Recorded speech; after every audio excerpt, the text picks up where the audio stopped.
क्या हुआ कल्लू, तू आइसक्रीम लिए बिना क्यों आ गया? तुझे तो मैंने घनश्याम से 10 आइसक्रीम लाने के लिए कहा था। मेरे कुछ खास दोस्त रात के खाने पर आ रहे हैं, फिर तू खाली हाथ क्यों लौट आया है रे? मुखिया जी, वो घनश्याम मुझसे बहस करने लगा। जब मैं उसके पास गया तो उसने मुझे आइसक्रीम देने से मना कर दिया। बोल रहा है कि पहले जाकर आपसे पिछले पैसे लेकर आऊं, तभी और आइसक्रीम देगा, और बोल रहा है कि वो अब और उधार नहीं देगा। उसकी इतनी हिम्मत, वो मुझे आइसक्रीम देने से मना करेगा? उसकी खैर नहीं।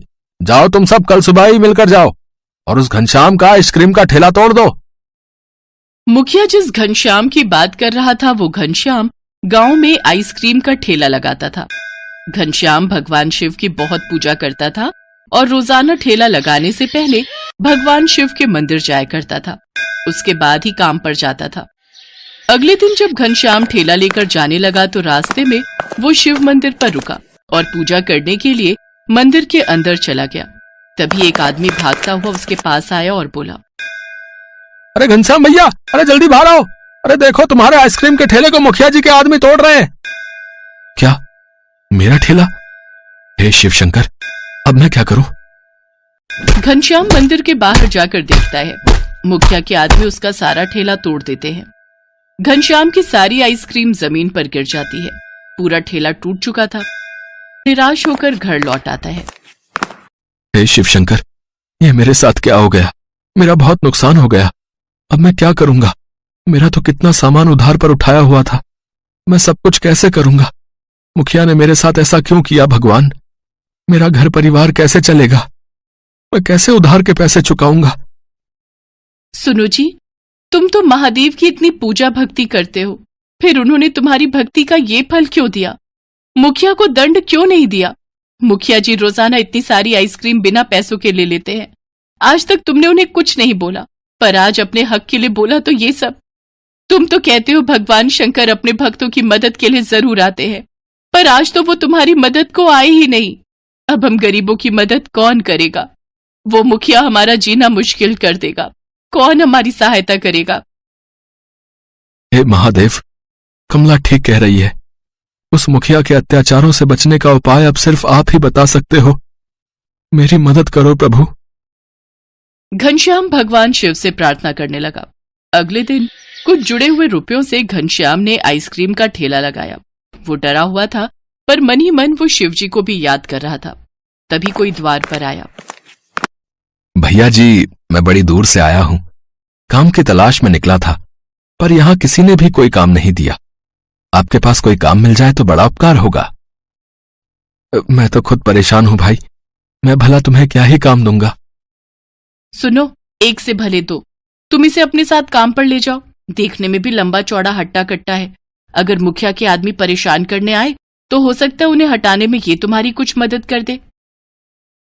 अरे आप चिंता मत करो, मेरे होते हुए भैया जी को कोई परेशान नहीं कर पाएगा। ठीक है, तुम मेरे साथ चलो। मैं तो वैसे भी बहुत डरा हुआ हूं।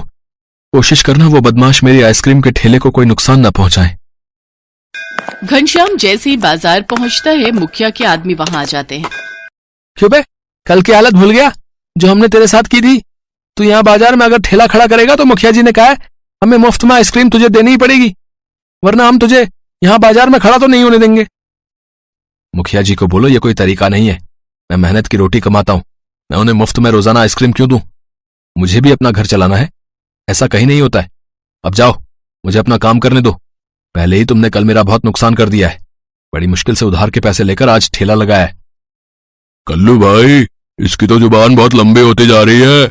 मुखिया जी ने पहले ही बोला था कि अगर ये बाजार में आइसक्रीम का ठेला लगाए तो हम इसके ठेले को तोड़ दें। तो फिर देर किस बात की है? चलो आज इसके ठेले का काम तमाम कर ही देते हैं। घनश्याम का ठेला तोड़ने लगते हैं, तभी वो व्यक्ति उनका हाथ रोक देता है। अरे रुको बच्चा, कहाँ रहे हो? पहले मुझसे तो निपट लो। अच्छा घनश्याम, तो तूने अपने ठेले पर इस पहलवान को खड़ा कर दिया है ताकि ये तुझे और तेरे ठेले को बचा ले। इसे तो हम अभी बताते हैं। भोला से निपटना इतना आसान नहीं। मेरा नाम भोला है, पर जब मैं अपनी तीसरी आंख खोलता हूं तो मेरे सामने कोई भी पापी और अत्याचारी नहीं टिक पाता। देखते ही देखते भोला नाम का वो व्यक्ति कल्लू, भीमा और बाकी सब बदमाशों को कुछ ही मिनटों में धूल चटा देता है। सब बदमाश भागते हुए मुखिया के पास जाते हैं। भोला, तुमने तो मिनटों में इन्हें धूल चटा दी। सचमुच तुम तो बहुत महाबलशाली हो। अब ये लोग तुम्हें कोई नुकसान नहीं पहुंचाएंगे।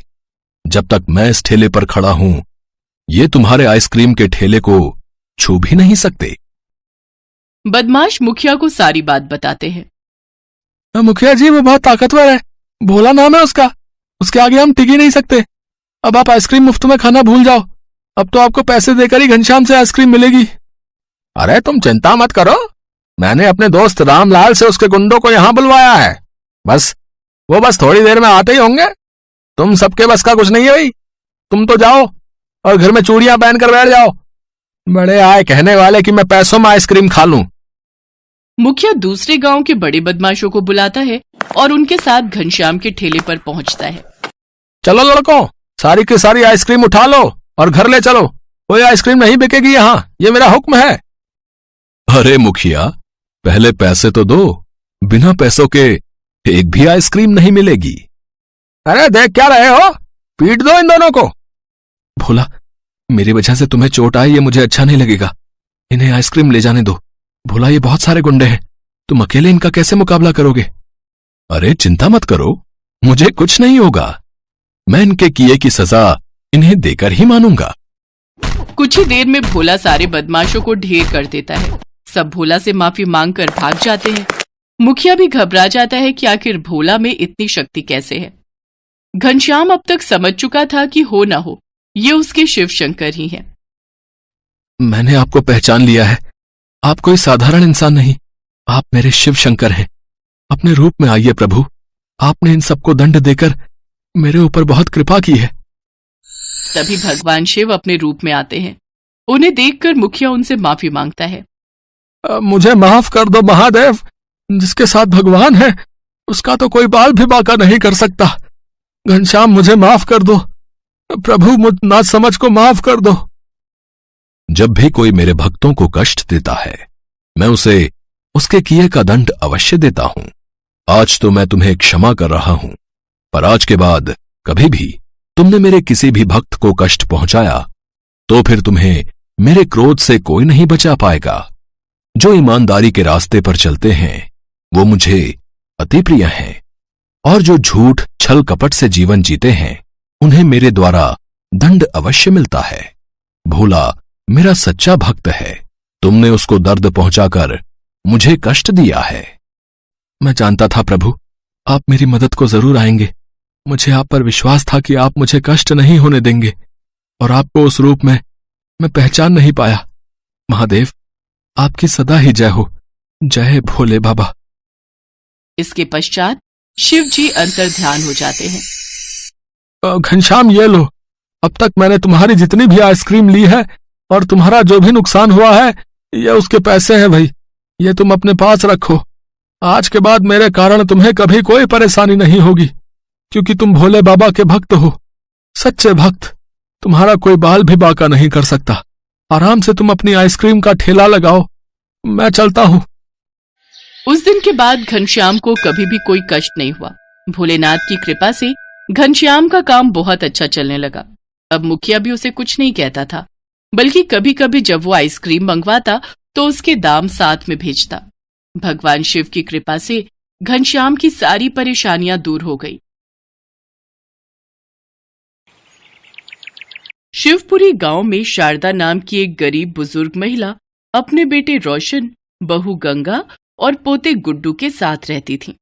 शारदा देवी प्रतिदिन सुबह तड़के उठकर स्नान करती और फिर भगवान शिव की पूजा करने घर के मंदिर में बैठ जाती। रोशन एक लकड़हारा था। शिव भगवान की कृपा से लकड़ियां बेचकर अब उसकी अच्छी कमाई होने लगी। एक दिन रोशन ने शारदा से कहा, माँ, आपके आशीर्वाद से मेरा व्यापार बहुत ही अच्छा चल रहा है। मैंने अब एक नया घर ले लिया है। कुछ दिनों बाद हम वहीं रहने चले जाएंगे। ये तो सचमुच बड़ी ही खुशी की बात है बेटे। अच्छा ये बता, तूने हमारे साथ साथ भगवान के रहने के लिए भी नए घर में मंदिर बनवाया या नहीं? ये बात सुनकर गंगा कहती है, माँ जी, आप सारा दिन पूजा पाठ ही करती रहती हैं। वहाँ भी आप सारा दिन यही करती रहोगी। सुबह सुबह उठकर हमारी नींद खराब करोगी। इसलिए हमने सोचा है कि आप यहीं रहें और अपना पूजा पाठ करती रहें। हम आपको आपका खर्चा पानी भेज दिया करेंगे। नए घर में केवल मैं, ये और हमारा गुड्डू ही साथ जाएगा। रोशन, देख तो बहू क्या बकवास किए जा रही है। क्या सचमुच तेरे घर में मेरे और मेरे प्रभु के लिए कोई जगह नहीं है? आज इन्हीं की कृपा से तुझे ये सब मिल पाया है और अब तू इन्हें ही भूल गया। माँ, ये सब मेरी मेहनत का नतीजा है। और गंगा कह तो रही है कि हम आपको आपका खर्चा भेज दिया करेंगे। आप इतने बड़े घर में जाकर क्या करोगी? अपने बेटे बहू की बातें सुनकर शारदा देवी रोने लगी, लेकिन उसके बेटे बहू उसको वहीं छोड़कर चले जाते हैं। शारदा देवी भगवान शिव से प्रार्थना करने लगी, हे भगवान, मेरा बेटा ना समझ है, उसको कोई भी दंड नहीं देना। एक दिन उसको अपनी गलती का एहसास जरूर होगा, वो आपकी शरण में आ जाएगा, उसको माफ कर दीजिए। अगले दिन से ही शारदा सुबह नहाकर भगवान शिव के लिए भोग बनाती और फिर उनकी पूजा पाठ में मगन हो जाती। इसके बाद शिव जी का भजन पूजन करके उनको भोग लगाकर प्रसाद ग्रहण करती। कभी कभी वो अपने लिए खाना बनाती तो कभी केवल प्रसाद खाकर ही संतोष कर लेती। ऐसे ही कई रोज गुजर गए। फिर एक दिन शारदा देवी अपने घर के बाहर बैठी थी कि तभी उसके पड़ोस की एक औरत उसके पास आई और शारदा उससे कहने लगी, सुनो बेटी, मेरा कुछ सामान खत्म हो गया है, क्या तुम बाजार से जाकर ले आओगी? वो औरत बाजार से सारा सामान लाकर शारदा देवी को दे देती है। शारदा उसके लिए चाय बनाकर लाती है और फिर उस औरत को धन्यवाद कहती है। चाय पीते हुए वो महिला शारदा देवी से कहती है, माँ जी, आज आपके बेटे ने अपने नए घर की खुशी में सभी गांव वालों को भोजन पर आमंत्रित किया है, क्या उन्होंने आपको नहीं बुलाया? जो मेरे शिव जी का ना हो सका, भला वो मेरा क्या होगा? अब मुझे उससे कोई मतलब नहीं है। शारदा देवी की बात सुनकर महिला वहां से चली जाती है। ऐसे ही समय बीतता गया। अब शारदा देवी और भी बूढ़ी और कमजोर होती गई। अब उसमें खाना और प्रसाद तक बनाने की हिम्मत नहीं बची थी, इसलिए वो अब सिर्फ शिव जी के लिए ही प्रसाद बनाती और उसी को खाकर संतुष्टि कर लेती थी। एक दिन शारदा देवी भगवान शिव के आगे बैठकर रोने लगी और कहने लगी, प्रभु, अब इस संसार से मेरा मन भर चुका है, अब आप मुझे अपनी शरण में ले लीजिए। ना जाने और कितना कष्ट सहना होगा मुझे आपसे मिलने के लिए। इतना कहकर वो भजन करने लगी। अगले दिन सुबह शारदा ने स्नान किया और फिर प्रसाद बनाने के लिए रसोई में गई तो उसने देखा कि आटा खत्म हो चुका है। उसे ध्यान आया कि कुछ गेहूं पड़े हुए हैं। वो गेहूं लेकर चक्की में पीसने बैठ गई, लेकिन कमजोरी के कारण उनसे चक्की चल ही नहीं रही थी। ये देख शारदा देवी की आंखों से आंसू बहने लगे।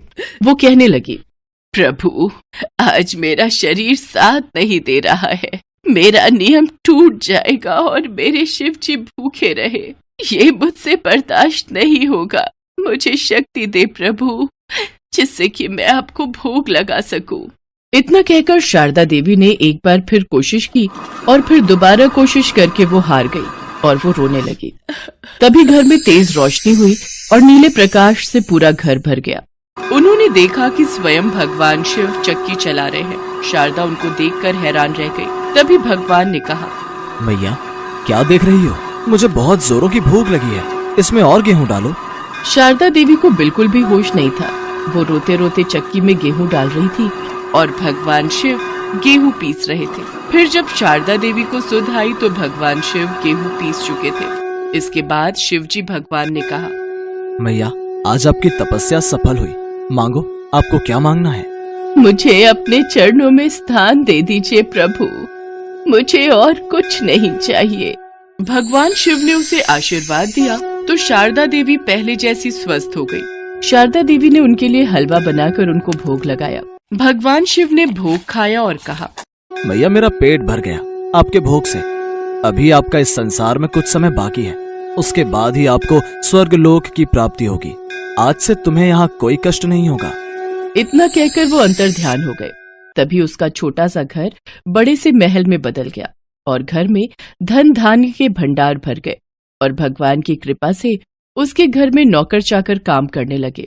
शिव के बारे में सुनकर रोशन और गंगा रोते हुए आए और शारदा देवी के चरणों में गिर पड़े। शारदा देवी ने भी उन्हें माफ कर दिया।